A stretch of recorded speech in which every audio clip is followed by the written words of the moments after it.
Hello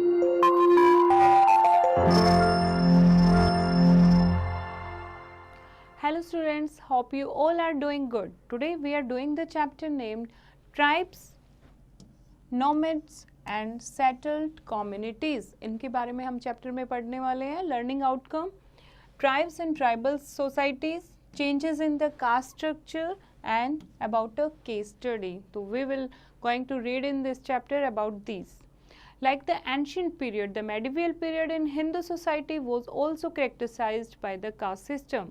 जैसे कि ancient period में medieval period भी caste system में categorized था. Okay? Ancient टाइम में क्या होता था, Hindu society in medieval period was divided into 4 main caste और वर्ण, दैट इज ब्राह्मण, क्षत्रिय, वैश्य एंड शूद्र. पुराने टाइम की तरह जो मेडिवियल टाइम था उसमें भी हिंदू सोसाइटी को 4 भागों में डिवाइड किया गया था, या फिर 4 कास्ट या 4 वर्ण हम कह सकते हैं, ब्राह्मण, क्षत्रिय, वैश्य एंड शूद्र. The society became complex because the 4 Varan were further subdivided into जातिज और सबकास्ट. अब 4 जाति तक तो ठीक था, लेकिन ये कॉम्प्लेक्स कब हो जाता है, जब फर्दर इन वरन को जो ये कास्ट सिस्टम है इसको आगे जातियों में और सब कास्ट में बांट दिया गया. People following a particular profession और कास्ट फॉर्म देयर ओन जाति. जो भी लोग किसी प्रोफेशन का काम करते थे उनकी अपनी खुद की जाति बन जाती थी. For example carpenter, goldsmith, weaver form their distinct subgroups or jatis when people of a particular varan migrate to some other place and start living there for generations. Thus, mobility of the people and specific occupation led to the formation of jatis. Gradually, people came to be identified by their jatis. People belonging to a particular jati form their own close-knit group. जैसे कि carpenter का काम है, या फिर जो gold Smith का काम है, वीवर का काम है, ये लोग एक जगह पर रहने लगे, एक ग्रुप में रहने लगे, तो पर्टिकुलर इन्होंने क्या बना ली, एक जाति बना ली. ये अपना काम करने के लिए, अपने लाइफ अर्निंग के लिए एक पर्टिकुलर एक काम इन्होंने पकड़ लिया, एक जगह पे ये लोग रहने लगे, एक ऑक्यूपेशन ने क्या बना दिया, एक नई जाति बॉर्न की. ओके, तो पीपल उन लोगों को उस जाति के नाम से जाना जाने लगा. Now tribes and tribal societies. The term tribe denotes primitive families or communities united by racial bonds. They share the same costume, religion, language and do the same economic activity or the same job. Tribe क्या होता है, tribe एक primitive पुरानी family का, एक community का एक word है जो कि एक जाति से बिलोंग करता है. एक ही तरीके वो रीति रिवाज फॉलो करते हैं, एक ही धर्म को फॉलो करते हैं, सारे लोग एक ही लैंग्वेज बोलते हैं, एक ही टाइप की इकोनॉमिक एक्टिविटी करते हैं और एक ही टाइप का काम करते हैं. तो बहुत सारे लोग एक ही ग्रुप में रहते हैं और उसको क्या कहते हैं, ट्राइबल ग्रुप कहते हैं. वो बिलीव करते हैं, कहाँ रहते हैं ज़्यादातर जो ये लोग हैं, इंडियन पेनिनसुला में रहते हैं, और इनको आदिवासी भी कहते हैं. आदिवासी का मतलब है original inhabitant. With the growing need of protection each tribe had its tribal chief. Some of the tribes are living a settled life, others have been nomads. अभी भी कुछ लोग जो हैं वो सेटल्ड लाइफ बिता रहे हैं, लेकिन कुछ लोग क्या हैं, नोमैड हैं, यानी कि अभी भी खाने की तलाश में इधर उधर भटकते रहते हैं. उन्हीं को क्या बोला जाता है, ओरिजिनल इनहैबिटेंट, यानी उस देश में रहने वाले ओरिजिनल नागरिक हैं वो लोग, क्योंकि शुरू से वहीं रहते हैं. Tribes usually thrived in the forest, hills and desert area of subcontinent. अलग अलग जगह पर मिलते हैं. ट्राइब मोस्टली जंगलों में, पहाड़ों पे या फिर डेजर्ट्स में कई जगह आपको देखने को मिलेंगे. It was difficult for people to reach in the interior of the subcontinent. There were even clashes between tribes and powerful caste based societies. Tribes retained their independent identity and preserved their own culture. However, at times, these caste-based and tribal societies even depended on each other for their diverse needs. This relationship of dependency and conflict continued between the two. Tribal group जो है और जो living society है, caste based society है, उनकी कभी कभी अभी भी फाइट हो जाती है, क्योंकि ये लोग अपना जो ट्राइब सिस्टम है इसको छोड़ना नहीं चाहते। ये अपने ट्रेडिशन को कैरी कर रहे हैं, फॉलो कर रहे हैं, और कहीं ना कहीं जो लोग शहरों में बसे हुए हैं और ट्राइब में बसे हुए हैं, वे एक दूसरे के ऊपर वो डिपेंड भी हैं। ओके, ट्राइबल कम्युनिटी जो हैं वो अभी तक कोई उनके पास स्क्रिप्ट नहीं है, did not develop any script. Tales of their ancestor, their heroes and their past sorrows and joys have come down in the form of songs and ballads passed down orally over generations. These provide rich historical material. अभी भी लिखित में कोई script नहीं है इनके पास, अभी भी ओरली किसी सॉन्ग के द्वारा या कोई ड्रामा के द्वारा वो अपनी जनरेशन के बारे में, अपने कस्टम के बारे में, या फिर कुछ भी उनके ट्राइब ग्रुप में हो रहा होता है वो बताते हैं। Okay, now come to the did you know. Tribal societies were united by kinship bonds. They preserve their customs and tradition orally. एक किनशिप बॉन्ड में वो आपस में बंधे हुए हैं और अपना कल्चर उन्होंने कैसे प्रिजर्व किया हुआ है, ओरली ओनली। रिटन फॉर्म में कुछ भी नहीं है ट्राइब्स के पास, ओरली फॉर्म में इन्होंने अपना कल्चर अभी तक मेंटेन किया हुआ है। Now come to tribal and nomadic communities of India. Tribal communities, India largest population है, ट्राइबल पॉपुलेशन है in the world. There are currently 60 to 65 million Adivasi in India. India में पूरे वर्ल्ड में सबसे ज़्यादा ट्राइबल पॉपुलेशन है, कम से कम 60 से 65 मिलियन आदिवासी इंडिया में रहते हैं। और मेडिवियल टाइम पर बहुत सारी ट्राइब फेमस थी, जैसे कि गोंड्स, भील, अहोम, गुज्जर, बंजारा एंड संथल्स। गुज्जर कौन थे? Gujjar, Khokhar and Bhatis lived in the hills north of Jhelum. ये तीन ट्राइब कहाँ रहती थी? झेलम के नॉर्थ में हिल पर रहती थी। They were frequently at war with the Delhi sultan. Delhi सुल्तान के साथ इनकी वॉर होती रहती थी। शेर शाह ने इनको कंट्रोल करने के लिए एक बहुत बड़ा, इनको लैंड के लिए एक मंगोल रेड भी किया था, इनको कंट्रोल करने के लिए। In some places the Gujjars control large area and were very powerful. और कई जगह पे आप देखोगे जो गुज्जर्स हैं उन्होंने बहुत ज़्यादा लार्ज एरिया पर कंट्रोल किया हुआ है, और ये गुज्जर जो हैं ये बहुत पावरफुल भी हैं। उसके बाद है बंजाराज। बंजारा एक नोमैडिक ट्राइब है जो राजस्थान से बिलोंग करती है और इधर से उधर पूरी कंट्री में मूव करती रहती है, मोस्ट ऑफ द पार्ट। पूरे कंट्री में कहीं कहीं आप देखोगे बंजाराज आपको दिखेंगे, सबसे ज़्यादा राजस्थान में हैं। और जो the people of Ahir tribe were traditionally cowherd and shepherd. क्या करते हैं ये? अहीर जाति से बिलोंग करते हैं और गाय पालते हैं या फिर भेड़ पालते हैं। एंड कौन सी एरियाज में मिलेंगे आपको? Western Gujarat, Rajasthan, Maharashtra, Punjab, Uttar Pradesh, Bihar and Nepal. और उसमें भील्स आते हैं। Bhils were one of the largest tribe of the western India. The Bhils were one of the largest tribe of Western India, living in parts of Rajasthan, Gujarat and Maharashtra. So सबसे largest tribe कौन सी है Western India की? The Bhils. The Gonds were the largest tribal group in India and were located in central India.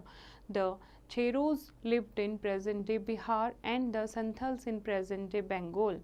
और Naga tribe है, ये आपकी कहाँ रहती है? नॉर्थ ईस्ट इंडिया में रहती है। अहोम जो हैं वो प्रेजेंट डे आसाम से बिलोंग करते हैं। इसके अलावा और भी साउथ इंडिया में अलग अलग ट्राइब हैं, जैसे कि तोदास, कोतास, ग्रुम्बल्स एंड इरुल्स। ओके, तो अलग अलग ये लोग अलग अलग जगह पर रहते हैं और अलग अलग नाम से जाने जाते हैं। कुछ लोग नीलगिरीज में भी रहते हैं। Okay, now life of the nomad. Here is the picture of Naga tribe. Okay. Now come to the life of the nomad. कैसी लाइफ होती है इनकी? जो नोमैड पीपल हैं ये one place to another place move करते रहते हैं, एनिमल्स को पालते हैं अपने साथ, एनिमल्स को भी इधर से उधर ले जाते रहते हैं। और कैसे ये सर्वाइव करते हैं? ये सर्वाइव करते हैं जो इनके पास एनिमल हैं उनके दूध के ऊपर, या फिर घी, वूल जो मिलता है उससे एक्सचेंज कर लेते हैं फार्मर के साथ। फार्मर से उनसे ग्रेन लेने के लिए, अनाज के बदले दूध का आपस में एक्सचेंज कर लेते हैं, या फिर क्लोथ लेने हैं या कोई भी उन्होंने कुछ भी बाय करना है तो वो अपने जो उनसे एनिमल से उन्हें चीज़ें मिलती हैं उनको एक्सचेंज कर लेते हैं और एक प्लेस से दूसरी प्लेस तक अपने एनिमल के साथ मूव करते रहते हैं। Banjara were the most important trader nomad. सबसे ज़्यादा इनमें कौन से फेमस हैं नोमैड में? बंजारास। और कारवां लेकर चलते हैं ये, जिसको क्या कहते हैं? Tanda. Their caravan was called Tanda. They were employed by the Delhi Sultan to the transport grain to the city market। और इनको राजपूत लोगों ने, दिल्ली सुल्तान जो थे, दिल्ली सल्तनत जो थी, उन्होंने इनको हायर कर रखा था किसके लिए? ग्रेन ट्रांसपोर्ट करने के लिए सिटी में। ओके, तो इसमें एक टांडा में 600 से 700 लोग होते हैं और ये एक साथ एक दिन में 6 से 7 मील तक की दूरी तय कर लेते हैं। और अगर कोई ऐसी जगह मिल जाती है जहाँ पर उनके पशुओं को चरने की जगह मिले तो वहाँ पर उनको छोड़ देते हैं और फिर दोबारा से उनको ले लेते हैं। Okay, now the pastoral nomad thus basically reared and sold animals like horse and cattle to prosperous people, and diverse caste of petty parfal used to travel from village to village. Pastoralists even sold wares like rope, seeds, straw, mat and coarse shacks. Mostly mendicants acted as wandering merchants. They were even caste of entertainers performing in different towns for livelihood. और पेस्ट्रोल nomads क्या होते हैं? पेस्ट्रोल nomads होते हैं जो अपने साथ किसी व्यापार को करते हुए चलते हैं। तो पेस्ट्रोल नोमैड किस लिए फेमस है? वो क्या करते हैं? रियर्ड एंड सोल्ड एनिमल, जैसे कि हॉर्स है, कैटल है, इनको पालते हैं और जो रिच लोग हैं जिनको इनकी ज़रूरत होती है उनको बेच देते हैं। ओके, तो इससे क्या होता है? और भी क्या करते हैं ये, जैसे कि रस्सियाँ हैं या फिर बीज है और बोरी है, ऐसी चीज़ों को ये बनाते हैं और मर्चेंट्स को सेल कर देते हैं। ठीक है, अपनी लाइवलीहुड के लिए, जीविका कमाने के लिए डिफरेंट टाउन में रहते हैं और डिफरेंट काम करते हैं। Now come to the next, changes in the caste structure. With the passage of time, the caste system became more and more rigid and complex due to the introduction of a new people, new influence and new elements in the Indian society. But the Brahmins still were the privileged class. जैसे जैसे change आता जा रहा है वैसे वैसे जो जाति प्रथा है वो बहुत रिजिड हो गई है और बहुत ज़्यादा कॉम्प्लेक्स हो गई है, क्योंकि नई चीज़ें इंट्रोड्यूस हो रही हैं तो उससे जातियों में बहुत ज़्यादा कॉम्प्लेक्शन आ गया है। लेकिन अभी भी जो ब्राह्मण हैं वो अभी भी प्राइविलेज क्लास हैं, यानी सबसे टॉपर हैं। According to one writer, eating Shudra food, association with him, sitting on the same seat with him and taking lessons from him were the act that dragged even a noble person down. क्या कहते हैं? किसी ने लिखा है कि शूद्र के साथ खाना खाना या उनके साथ बैठना या उनके साथ कुछ भी पढ़ना, उससे क्या होता है? कोई भी नोबल पर्सन है उसकी भी जाति डाउन हो जाती है। तो शूद्र जो हैं उनको पॉल्यूट नोबल पर्सन, कि वो एक नोबल पर्सन को पॉल्यूट कर देते हैं, गंदा कर देते हैं। तो कास्ट सिस्टम में यही हाई कास्ट है, ब्राह्मण हाई कास्ट है। इंटरकास्ट मैरिज उस टाइम अलाउड नहीं थी, परमिटेड नहीं थी। In case a high caste person married a low caste women, the caste of the offspring was determined by the caste of their mother. अगर intercaste marriage वैसे तो permitted नहीं थी, अगर इंटरकास्ट मैरिज भी होती भी थी तो अगर हाई कास्ट से लेडी होती थी और लो कास्ट से मैन होता था तो हाई कास्ट में लेडी जो बच्चे की जो कास्ट थी वो हाई कास्ट मानी जाती थी। ठीक है, जो वीमेन की कास्ट होती थी वो फॉलो की जाती थी। लेकिन on the other hand, if a high caste women married a low caste man, then the caste of their offspring were determined by his father caste. और अगर कोई उच्च जाति की औरत किसी नीच जाति के या फिर लो कास्ट के मैन से शादी कर लेती थी तो बच्चे की जो जाति थी वो उसके फादर के अकॉर्डिंग शुरू होती थी, मानी जाती थी। Okay, that contemporary writer mention such caste as of porters, leather work, fisherman, hunter etcetera. और जो कंटेम्प्रेरी राइटर थे उन्होंने अलग अलग कास्ट बताई हैं, जैसे कि कुम्हार की, या फिर जो लेदर वर्क काम करते थे, या फिर फिशरमैन, या फिर hunters. The smriti writers regard these craftman as belonging to the low caste. और स्मृति राइटर क्या कहते हैं कि ये लोग जो ये काम करते थे ये लो कास्ट से बिलोंग करते थे। It was the reason that most of the labouring people and innocent tribals were considered untouchable. और यही रीज़न है कि अभी तक ज़्यादातर जो लेबरिंग पीपल है वो अभी भी उनको अनटचेबल माना जाता है। और अनटचेबल का मतलब है आप उनके साथ ना ही पानी शेयर कर सकते हो, ना ही खाना शेयर कर सकते हो, ना ही उनको हाई सोसाइटी के साथ उठने बैठने की इजाज़त होती है। Okay, some other claim their origin from the sacrificial fire lit by the Agastya Rishi on Mount Abu. Some foreign scholars maintain that the Rajputs were the descendant of the Sachatin and the Huns who settled in India after Harsh. At different times, even the Brahmin and the Vaisya families established their rule in the country. It is believed that all the ruling families in course of time came to be known as Rajputra or Rajputs. As such, all these people were given the status of the Kshatriya.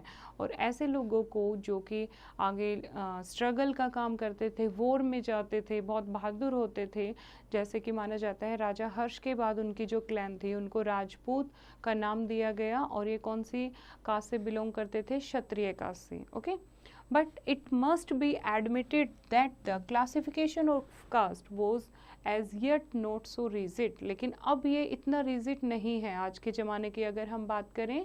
The Kayast caste in this period included both the Brahman and the Shudra who worked in royal establishment. और अभी कायस्थ एक जो नई cast बनी है उसमें दोनों लोग आते हैं, ब्राह्मण भी आते हैं, शूद्र भी आते हैं, जो रॉयल एस्टेब्लिशमेंट के लिए काम करते हैं। In course of time they became a distinct caste. और जैसे जैसे टाइम आगे जाता जाएगा ये एक अलग कास्ट बन जाएगी। और in this period 800 to 1200 CE Hinduism made rapid progress, and beside the Jains and the Buddhists, several foreign clans were abolished into the expanding folds. In course of time, new caste and subcaste were born, but they contributed their old ceremonies, ritual of marriage, their god and goddess, and their own festival. धीरे धीरे India develop करता जाएगा, अलग अलग cast बनती जाएंगी, उसकी सब कास्ट बनती जाएंगी, लेकिन इनके जो सेरेमनी है, सेलिब्रेशन है और मैरिज के रीति रिवाज हैं, भगवान देवी देवताओं की जो पूजा है या जो इनके त्यौहार हैं वो सेम रहेंगे। जाति पाति पूछे ना कोई, हरि को भजे सो हरि का होए। तो अब आगे आगे जो लोग भगवान को मानते हैं वो कहते हैं जाति प्रथा को, किसी की जाति प्रथा को नहीं पूछना चाहिए। अगर आप हरि को भजेंगे, अगर भगवान की पूजा करेंगे तो आप भगवान के भक्त कहलाएंगे। Okay, now come to the case study about the Gonds. Gonds कौन है? गोंड्स थे the largest tribe in central India, और पूरे Madhya Pradesh, eastern Maharashtra, Chhattisgarh, northern Andhra Pradesh and western Odisha में फैले हुए थे। The area came to be known as Gondwana because of the concentration of the Gonds in this area in large number. और गोंद जहाँ पर रहते थे उस एरिया को गोंदवाना नाम से जाना जाता था। और the land of the Gonds, Gondwana means the land of the Gonds was home to several Gond kingdom from the 15 to 18 century. बहुत सारे 15 to 18 सेंचुरी के लिए बहुत सारे गोंद किंगडम यहाँ पर आए हैं, गोंदवाना पे उन्होंने राज किया है। Okay, now taking some of them taking full advantage of the decline of the Delhi Sultan, many Gond kingdom, both small and large, came into being. Among the Gond kingdoms, Greh Katanga was quite important. गोंद people में जब मुग़ल दिल्ली सल्तनत में बहुत सारे ruler आए, उसके बाद गोंद किंगडम जो है वो हमेशा मेन फोकस रहा है, जिसमें ग्रह कतंगा इम्पोर्टेंट एक ट्राइब है, गोंड ट्राइब की इम्पोर्टेंट ट्राइब है Garha Katanga. According to the Akbarnama, Akbarnama में लिखा है it has many as 70,000 villages under its domain, कि 70,000 से भी ज़्यादा विलेजेस हैं उसके राज्य में, लेकिन local unit called घर. Each घर was held by a particular गोंद clan. और इतने ही घर हैं, घर जो हैं ये हर एक गोंद से बिलोंग करते हैं. ठीक है. About 84 villages under it, they were called 84. और हर एक 84 विलेजेस हैं जिसको 84 के नाम से जाना जाता है. This unit of 84 village was further subdivided into local units called ब्रोब्स which had 12 villages under it. Grekatanga remained the most important Gond state for a long time. In rulers, Amandas and Dalpat claimed themselves to be Rajputs and assumed high titles. Amandas assumed the title of Sangram Shah and his son Dalpat married Princess Durgavati, the daughter of Chandel Rajput, ruler of Mahoba. Rani Durgavati played a great part in challenging the Mughal attackers in 1565. She put up strong resistance to the Mughal commander Asif Khan rather than surrendering to him. तो ऐसे आप पढ़ोगे इसमें कि कैसे जो रानी दुर्गावती थी उन्होंने मुग़ल के खिलाफ लड़ाई की और कैसे उनके सामने खड़ी रही. तो ये आप केस स्टडी करोगे इनके बारे में, गोंड्स के बारे में और अहोम्स के बारे में कि अहोम कौन थे, शान ट्राइब ऑफ सर्दन से बिलोंग करते थे और कैसे उन्होंने रूल किया है, कौन से राजा उस टाइम पर थे और लोकल ट्राइब थी ये, कैसे अहोम रूलर थे. Okay, now come to the key points. The 4 main varnas came to be divided into several caste. 4 main varna थे, ब्राह्मण, क्षत्रिय, शूद्र एंड वैश्य. इन चारों वर्ण को आगे अलग अलग कास्ट में डिवाइड किया गया, सब कास्ट में डिवाइड किया गया और अलग अलग सोशल ग्रुप बनाए गए. Okay, beside these 4 group there existed tribes and nomads who led a simple life. इन 4 ग्रुप के अलावा, 4 मेन ग्रुप के अलावा और ट्राइब भी थी जिनको नोमैड बोला जाता था. In Central Asia, tribal communities rose to considerable prominence and developed their own villages, clans, the Ahoms and the Gonds. Central Asia में ट्राइबल कम्युनिटीज़ ने अपने खुद के अलग से इम्पोर्टेंस दिखाई, खुद का अपना रूलिंग क्लैन है ये, जैसे कि अहोम और गोंद उनमें फेमस है. The Ahoms resisted the military expansion of the ruler of Bengal and the Mughals into their region. Ahom ने अपने एरिया में मिलिट्री एक्सपेंशन को रोका और बंगाल के जो रूलर थे और मुग़ल रूलर थे उनको अपने ट्राइब में नहीं आने दिया. Rani Durgavati was the most famous Gond queen. She died fighting with the Mughal.